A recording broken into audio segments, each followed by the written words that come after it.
శత్రు దేశం పాకిస్తాన్కు మరో షాక్ తగిలింది.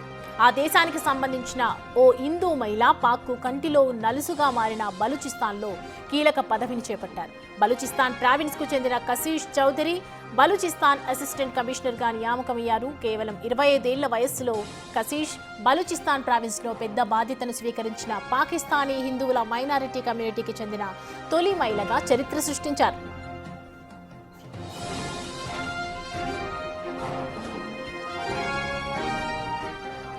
కశీష్ చౌదరి ఆమె తండ్రి క్వెటాలో బలూచిస్తాన్ ముఖ్యమంత్రి సర్ఫరాజ్ బుఖ్తీని కలిశారు.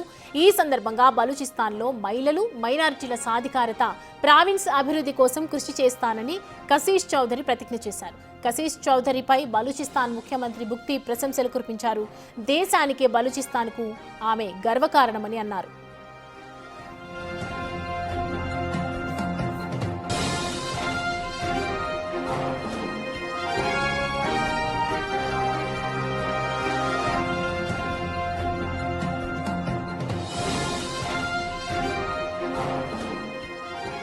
బలూచిస్తాన్ చాగై జిల్లా నోష్కి పట్టణానికి చెందిన Kashish Chaudhary Balochistan public service commission పరీక్షలో ఉత్తీర్ణత సాధించారు.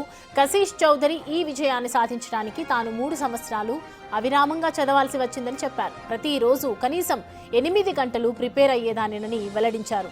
పాకిస్తాన్ దేశంలోని మైనారిటీ కమ్యూనిటీలకు కశీష్ ఆశా కిరణంగా ఉన్నారు. పాకిస్తాన్లో పురుషాధిక్యత అధికంగా ఉన్న ప్రాంతాలలో అనేక అడ్డంకులను అధిగమించి ఈ విజయం సాధించిన హిందూ మహిళగా కశీష్ చరిత్ర సృష్టించారు.